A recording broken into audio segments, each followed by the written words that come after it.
कथा न्यायमंदिर. लेखक नारायण धारप. दिवसाच्या आणि रात्रीच्या मधली वेळ. पश्चिमेकडील रक्तिमा अजून रात्रीच्या काळोखात विरघळायचा होता. त्या रक्तवर्णी आकाशाविरुद्ध ही लांबच लांब टेकड्यांची ओळ एखाद्या काळ्या डागासारखी दिसत होती. मागच्या झटझटीत प्रकाशामुळे या बाजूचे सारे काही सावलीत अदृश्य झाले होते. दिसत होती ती फक्त निळ्या आकाशावरून जाणारी वरची वेडी वाकडी वाट. असे वाटावे की एखादा काळा कापडच त्या झटझटीत प्रकाशमान नीलाकाशावर टेकविला आहे. याखेरीज तेथे काही नव्हते. एखाद्या नाट्यदृश्याप्रमाणे एकदम त्या काळ्या कडेवर एक उंच काळी आकृती उभी राहिली. त्या व्यक्तीने एखाद्या खडकामागून पुढे पाय टाकला असला पाहिजे, पण त्याचे आगमन नाट्यपूर्ण होते. कडेवरचा वारा क्षणभर थांबताच त्याच्या भोवतीचे कपडे स्थिर झाले आणि तोही त्या निर्जीव अचल देखाव्यात सामील झाला. मावळत्या दिशेकडे तोंड करून स्तब्ध उभी राहिलेली त्याची आकृती एखाद्या कोरीव पुतळ्यासारखी दिसत होती. त्याच्या निश्चलतेत सुद्धा एक धमक होती. नेटाने उभे केलेले पाय व त्यावरचे त्याचे शरीर. त्याच्यामध्ये आसपासच्या सृष्टीतील कठीणपणा होताच, शिवाय आयुष्याचे स्वतःचे असे काहीतरी विशेष होते. निसर्गाचाच भाग असलेला, पण त्याच्यावर प्रभुत्व गाजविणारा मानव सृष्टीवर अभिमानाने, आत्मविश्वासाने आपला नजर टाकीत होता. आला तसा एका निमिषार्धात तो अदृश्यही झाला. त्याच्या जागी फक्त क्षणाक्षणाला अंधारत जाणाऱ्या दिशा आणि अबोल टेकड्यांची रांग राहिली.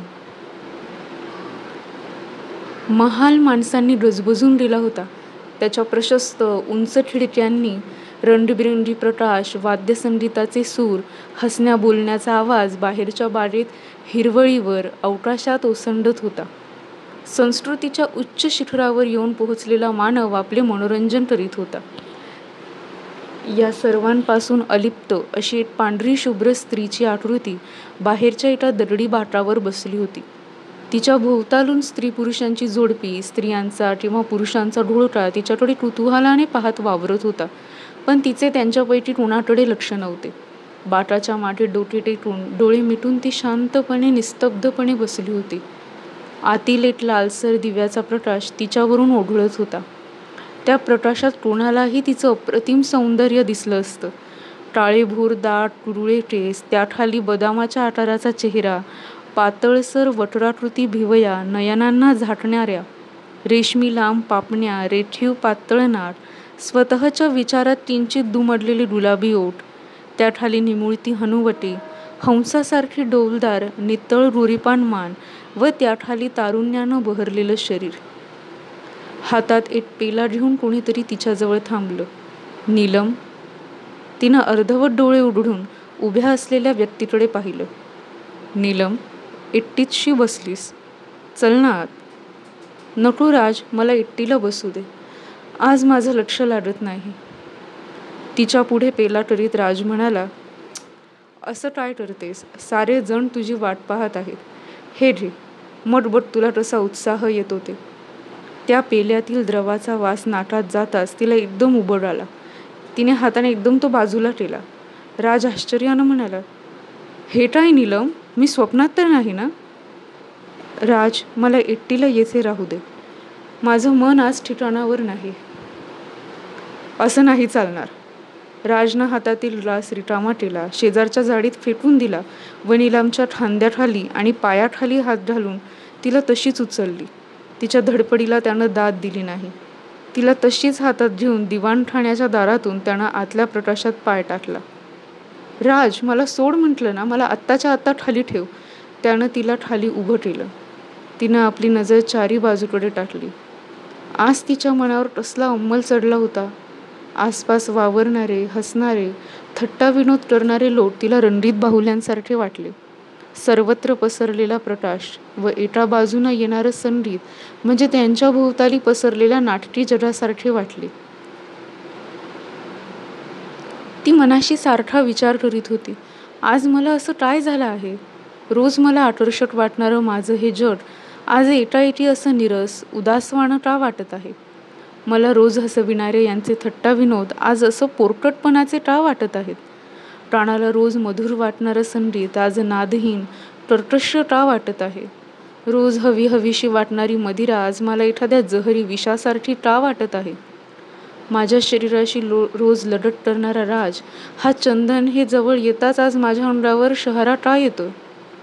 एटाएटी सर्व आयुष्य, सर्व जीवन अर्थशून्य का वाटू लागलं आहे? तिच्या भोवती समाजातील अगदी वरच्या थरातील माणसं जमली होती. हे आयुष्य असं होतं की सर्वसामान्य माणसांना त्याची कल्पनासुद्धा नव्हती. नाच, गाणी, जुगार, मद्यपान, स्त्री पुरुषांचे संबंध, रोजच्या व्यवहारातील नियम येथे पैशाच्या जोरावर सैल झालेले होते. तीही आजवर त्यांच्यामध्ये अगदी रमून गेली होती. मग आजच एकदम हा तिटकारा कसा उत्पन्न झाला? हॉलच्या मध्यभागी मोकळ्या जागेत 2-3 स्त्री पुरुषांच्या जोड्या अगदी नवीन पाश्चात्य नृत्य करीत होत्या. तिकडे तिला ओढून नेण्याची राज खटपट करीत होता. तिच्या इच्छेविरुद्ध त्यानं तिला 2-3 पावलं पुढे ठेचलंही. सर्वसाधारणपणे तिनं त्याला विरोध केला नसता, कारण या आयुष्याशिवाय दुसरं आयुष्य तिला माहिती नव्हतं. आणि कदाचित इतरांनी तिला त्या रात्री बागेत एकटीच बसू दिलं असतं तर तिचं मन परत या साऱ्या गोष्टीत रमलं असतं. पण नेमकं नको त्यावेळी राजनं तिच्याशी लढत करण्याचा प्रयत्न केला. भोवतालचा प्रकाश, भोवतालची माणसं या साऱ्यांचे रंगीत चक्र आपल्या भोवती भिरभिरत फिरत आहे असं तिला वाटलं. या सगळ्यातून सुटण्यासाठी तिचा श्वास रोखल्यासारखा झाला. आता जास्त वेळ मी इथं थांबले तर गुदमरून जाईन असं तिला वाटायला लागलं. राजला जोरात बाजूला ढकलून आश्चर्यचकित झालेल्या त्या सर्वांच्या मधून रागानं वाट काढीत ती बाहेर आली. पोर्चच्या पायऱ्या धडधडत ती उतरली. तिच्या स्वतःच्या लालभडक स्पोर्ट्स कारमध्ये बसली. इंजिन जोरात सुरू झालं. वाळूच्या ड्रायव्हरचा वेग इतका वाढला की वळताना चाकांचा आवाज झाला. एखाद्या लाल रेघेसारखी ती गाडी वाट कापीत बंगल्याच्या आवाराबाहेर पडली व मुख्य रस्त्याला लागली. रात्र अंधाराची होती. हरवलेल्या चंद्राच्या शोधासाठी आकाशभर चांदण्या पसरल्या होत्या. पूर्ण निरभ्र आकाशात त्या हिऱ्यासारख्या चमकत होत्या. त्या अंधाराच्या सृष्टीमधून नीलमची गाडी वाट कापीत भरधाव वेगानं चालली होती. स्पीडोमीटर टाटा 30, 40, 50, 60 एक आकडा ओलांडून पुढे जात होता. आपल्या मनातील वादळ शमवण्यासाठी नीलम स्वतःभोवती वेगाचं, वाऱ्याचं, रतीचं वादळ उभं करीत होती. पुढील 2 प्रकाशाच्या कोणाबाहेर अंधार पसरला होता. समोर पांढरा शुभ्र रस्ता एखाद्या अजस्त्र अजगरासारखा पसरला होता. एकसारखा आपल्या प्रचंड अंगाच्या घड्या उलगडत होता. प्रकाशाच्या ठिपक्यांचा पाठलाग करीत गाडी वेगानं चालली होती.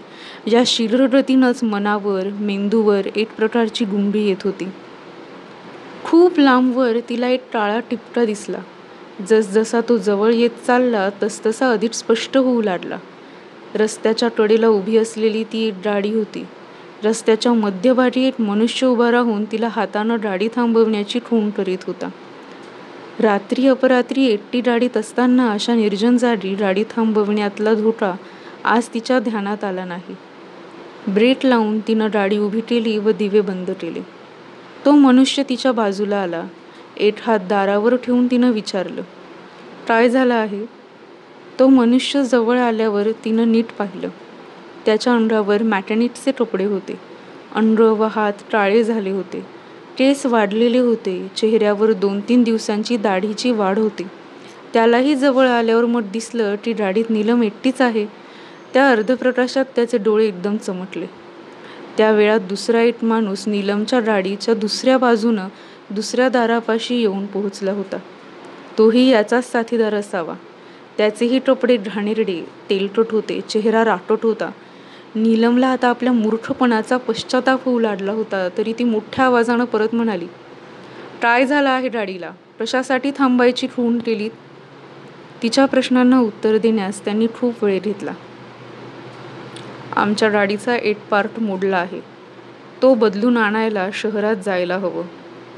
आम्हाला तुम्ही जर तेथपर्यंत नेऊन सोडलं तर बरं होईल.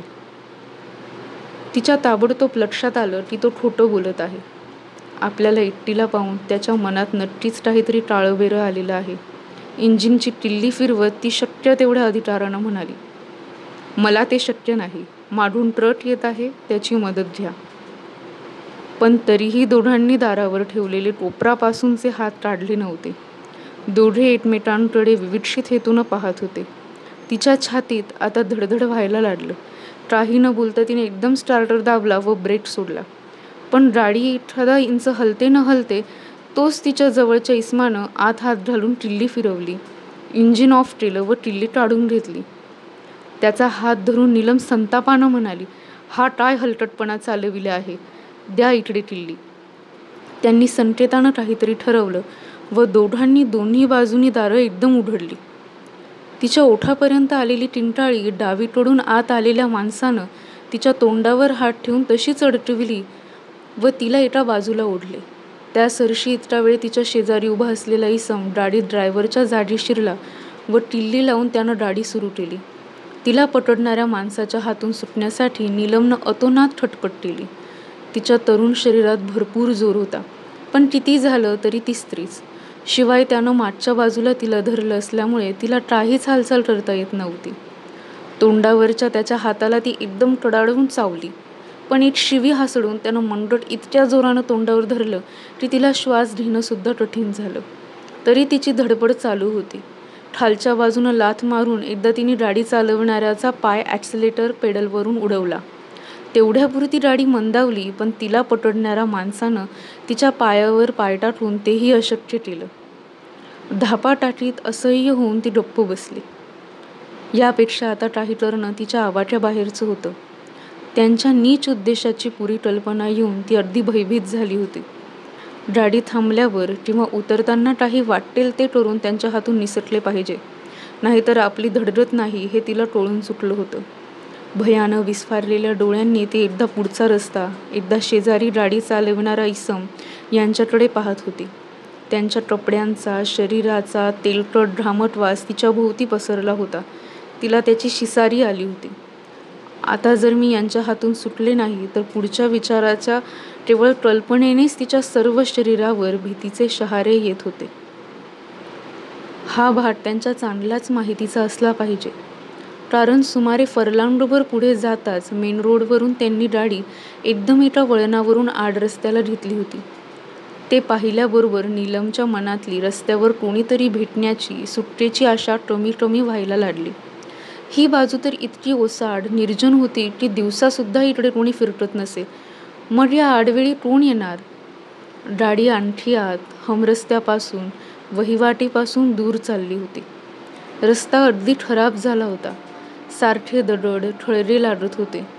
त्यातून तो गाडी सावकाश चालवत होता. मानवांच्या वस्तीपासून दूर पोहोचण्यापूर्वी तिनं सुटकेचा एक अचानक अगदी निर्वाणीचा प्रयत्न केला. ती जवळजवळ त्याच्या हातून सुटत आली होती, पण तेवढ्यात गाडी थांबली. दिवे मालवले गेले. त्या दोघांपुढे तिचं काहीच चालणं शक्य नव्हतं. तिला हातातून त्यांनी एक क्षणही मोकळी होऊ दिली नाही. चालविणारा इसम गाडीला वळसा घालून इकडे आला. दार उघडले व दोघांनी तिला उचलून गाडी बाहेर काढली. सुटकेची खटपट करायची तिला संधी मिळाली नाही. त्यांनी तशीच तिला उचलून एका झाडाजवळ उभी केली. तिच्याच साडीचा पदर फाडून त्याचा बोळा तिच्या तोंडात कोंबला व त्याच पदरानं हात झाडामागे बांधून टाकले व तिला पूर्ण जखडून टाकले. आणि मग दोघेजण त्या तारकांच्या प्रकाशात तिच्याकडे पाहत उभे राहिले. असहाय्यपणे मान हलवीत नीलम उभी होती. पुढे ओढवणाऱ्या प्रसंगापासून तिचं मन कचरून मागं सरत होतं. या आपत्तीतून सोडविण्यासाठी ती देवाची नाना प्रकारे प्रार्थना करीत होती. यापुढं सद्वर्तनानं, परोपकारीनं वाढण्याचं देवाजवळ कबूल करत होती. पण हे सारं फोल ठरणार आहे असं तिला वाटत होतं. निळ्या टाळ्या आकाशाविरुद्ध आणखी गडद रंगाची टेकड्यांची ओळ मूठपणे उभी होती. त्यांच्या मागून तारकांचा फवारा आकाशात पसरला होता. त्यांनी असंख्य वर्षे क्षितिजावर पहारा केला होता. सुखदुःखाचे अनंत देखावे पाहिले होते. आकाशातील या चांदण्या लक्षावधी वर्षे त्या उडवत आहेत आणि मावळत आहेत. त्यांच्या प्रकाशात चांगली आणि वाईट कामं लाखांनी झाली आहेत. क्षुल्लक मानवी भावनांच्या पलीकडचे हे तिच्यावरच्या अन्यायाचे साक्षीदार. त्यांना त्याचं काय? ते दोघं पुढे झाले. जो प्रथम तिच्याशी बोलला होता त्यानं एकदम हात पुढं करून तिच्या अंगावरची साडी सोडवली व ती बाजूला टाकून दिली. ती सारखी मानेनं त्याला खुणावत होती. शेवटी त्याच्या लक्षात तिचा हेतू आला. तुला काही सांगायचं आहे? तिनं जोरजोरानं मान हलवली. तिच्या तोंडाभोवतालच्या फडक्याला हात लावीत तो म्हणाला, आरडाओरडा केलास तर याद राख, माझ्याशी गाठ आहे. त्यानं तिच्या तोंडातला बोळा काढला. तिचा ढसा कोरडा पडला होता. प्रथम तोंडून शब्द सुमटेना. मग ती म्हणाली, तुम्हाला आया बहिणी नाहीत का? त्यांची आठवण नाही राहोत. मला सोडून द्या, मी कोणतीही तक्रार करणार नाही. मी तुमच्या पाया पडते, माझ्यावर जबरी करू नका. या गोष्टी मला ऐकायच्या नाहीत. थांबा, तुम्हाला पैसे हवे असतील तर ते देईन, पण मला सोडा. त्यानं क्षणभर विचार केल्यासारखं दाखविले. पैसे? तिच्या मनात एकदम वेडी आशा उडवली.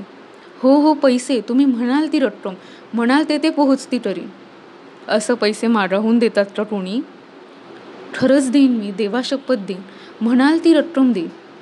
इतका वेळ गप्प बसलेला त्याचा साक्षीदार आता पुढे आला व म्हणाला, अरे तिचं काय ऐकतोस? बनेल आहे ती. आता तुला काहीही कबूल करील आणि मोकळी झाली की आपल्या भोवती रान उठवील. अगदी अजिजीच्या स्वरात नीलम म्हणाली, नाही हो नाही, तसं नाही. मी वचन देते तुम्हाला. बांधून टाक रे, उद्या बघू पैशांचं. आत्ता आपण नाही थांबत. त्याचे क्रूर डोळे तिच्या अर्धवस्त्र शरीरावर ठेवले होते. एखाद्या नागिनीसारखी त्याची जीभ बाहेर येऊन ओठावर फिरत होती. त्याचा सल्ला ऐकून पहिल्यानं परत बोळा उचलला. निराशेच्या भरात सर्व बळ एकवटून नीलम किंचाळली. परत तिचं तोंड बंद झालं. मार बोंब वाटेल तेवढी, कोणी येत नाही इथे. ते दोघं तिच्यापासून जरा दूर अंतरावर गेले. त्या दोघांच्यात काहीतरी शब्दाशब्दी चालली होती. त्यांच्या बोलण्याची कल्पना येऊन नीलमच्या पोटात परत भीतीचा डोळा उभा राहिला. देवा, काय हा माझ्यावर प्रसंग? आता कोण माझं रक्षण करणार आहे? मी यातून कशी सुटणार? त्या दोघांनी आपसात काहीतरी ठरवलं व एकाने खिशातून काहीतरी काढलं. ते दोघांनी त्या अंधुक प्रकाशात नीट पाहिलं व त्यांनी बोटांनी हवेत उडविलं. अंधुक प्रकाशात काहीतरी चमकत वर गेलं व ठण आवाज करून जमिनीवर पडलं. नाणं. तिला कळलं की तिच्यावरच्या पहिल्या हट्टासाठी ते नाणेफेक करीत आहेत. स्वतःवर ओढवणाऱ्या भयंकर प्रसंगाच्या विचाराने दीडमूड होऊन गेली होती. तिला काही सुचेनासं झालं होतं. त्याच क्षणी तिच्या कानाजवळ एक बारीक आवाज आला. ती इतकी दचकली, तोंडात कपडा नसता तर भीतीनं किंचाळली असती. तिच्या मागे कोणीतरी उभं होतं. त्या व्यक्तीचं तोंड तिच्या कानाच्या इतकं जवळ होतं की त्याचा गरम श्वाससुद्धा तिला जाणवत होता. पुन्हा तो अगदी हलका आवाज आला. मी तुझ्या मदतीला आलो आहे. घाबरू नकोस, काही हालचाल करू नकोस. आश्चर्यानं आणि आशेनं तिचं मन परत भरून आलं. देवा, तूच माझी प्रार्थना ऐकलीस. माझ्या हाकेसरशी माझ्या मदतीला धावून आलास. त्या दोघांच्यात काहीतरी निकाल लागला. ज्यानं गाडीमध्ये तिला धरून ठेवलं होतं त्याची सरशी झाली असावी. हातावर हात चोळत तो हळूहळू पावलं टाकीत तिच्याकडे येत होता. आता मिळणाऱ्या पाशवी सुखाच्या अपेक्षेनं त्याच्या चेहऱ्यावर सैतानी आनंद पसरला होता. परत त्याच्या जिभेची ती नागिन त्याच्या ओठावर फिरत होती. तो नीलमसमोर उभा राहिला. तिचं सारं अंग चळाचळा कापू लागलं. मघाशी मला चावलीस नाही का? आता दाखवतो तुला काय ते. त्याचं भान विसरून तो जवळजवळ स्वरत बोलत होता. नीलम मनातल्या मनात देवाची करुणा भाटत होती. देवा, माझ्या सहाय्यकर्त्याला शक्ती दे परमेश्वरा, मला यातून सोडव. तिच्या खांद्या मारून काळभोर काहीतरी एकदम पुढे आलं. संपूर्ण काळ्या कपड्यात झाटलेला तो हात त्याच्या मानेभोवती पडला आणि त्याच्या तोंडून काही शब्द निघण्यापूर्वीच तो तिच्या मागे ठेचला गेला.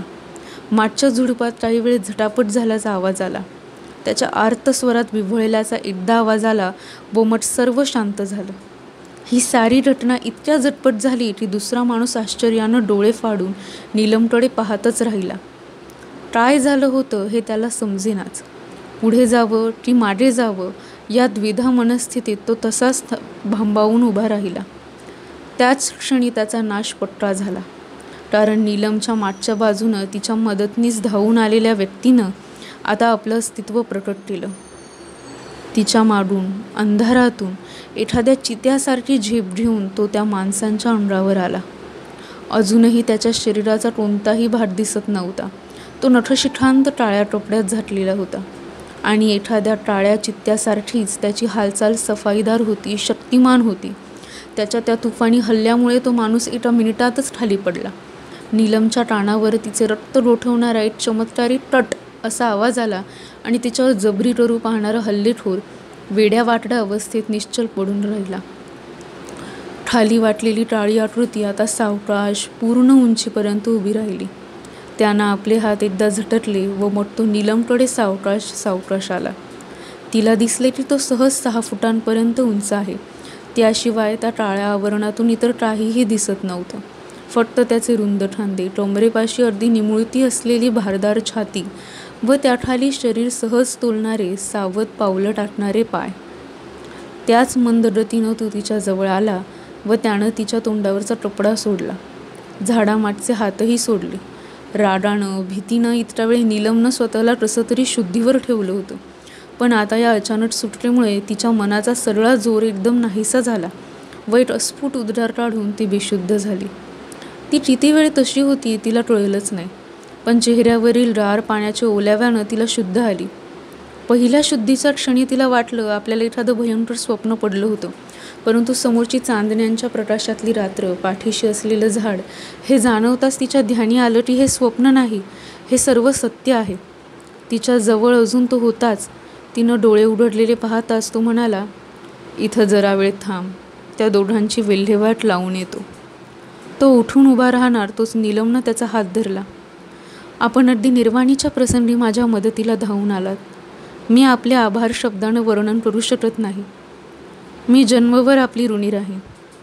तिच्या हातावर आपला दुसरा हात ठेवीत तो म्हणाला, असू दे, त्याबद्दल आता काही नको, तू इथेच थांब.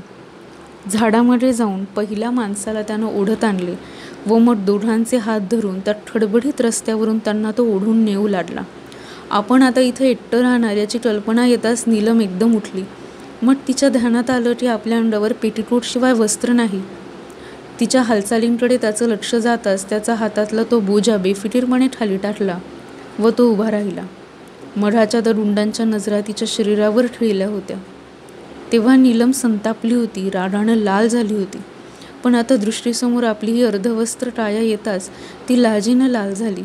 मागच्या बाजूस फेकून दिलेली तिची साडी तिनं अंगाभोवती कशी तरी पांढरली व ती घाईनं त्याच्या जवळ पोहोचली. काय झालं एवढ्यात, मी येतो ना परत. त्याच्याजवळ उभी राहून खालच्या मानेनं ती म्हणाली, मला एकटीला सोडून नका जाऊ, मला एकटीला धीर नाही राहण्याचा. किंचितशा रागानं मान हलवीत तो म्हणाला, जरा वेळ एकटीला थांबायला काय होतं, रात्रीची एकटी नाही तर गाडी घेऊन गावाबाहेर आलीस. इतकी मानी नीलम पण आता खालच्या मानेनं म्हणाली, माझ्या हातून चूक झाली, मी असं नको होतं करायला.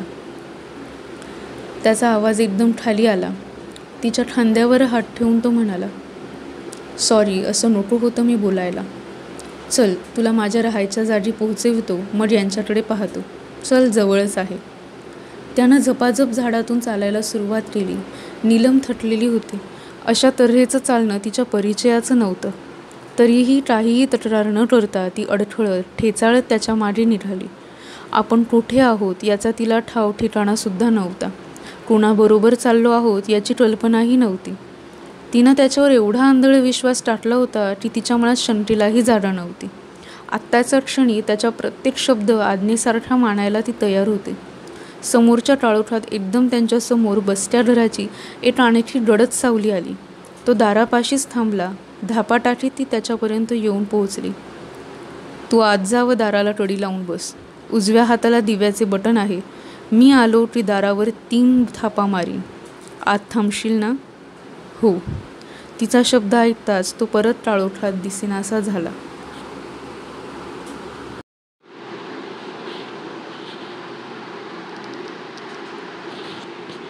दार उघडून नीलम आत आली.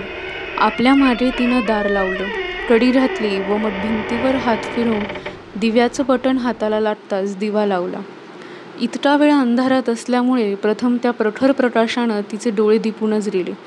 मग जरा वेळानं तिनं आपल्या भोवती पाहिलं. ती खरोखरच एकच लांब खोली होती. मध्ये पडदा टाकून त्याने त्याचे 2 भाग केले होते. बाहेरचा भाग निजण्यासाठी व आतला भाग जेवण खाणं यासाठी ठेवलेला होता. भिंतीला लाडून एक साधी ठाठ होती. दुसऱ्या भिंतीला मोठमोठी पुस्तकांची टपाटं होती. त्या पलीकडे कामासाठी एक खूप लांबट असं टेबल होतं. त्यावर विविध प्रकारची उपकरणं, रसायनं वगैरे पसरली होती. 3-4 प्रशस्त खुर्च्याही मांडलेल्या होत्या. हे उघड होतं की तिच्या सहाय्याला धावून आलेला इथे एकटाच राहत होता. तिच्या मनासमोर एक अत्यंत अभ्यासू, शक्तिमान, निग्रही व्यक्तीचं चित्र उभं राहिलं. तिला अनुभवानंच कळलं होतं की तिच्याशी वाटताना तो अत्यंत सहानुभूतीनं, प्रेमानं वागू शकला.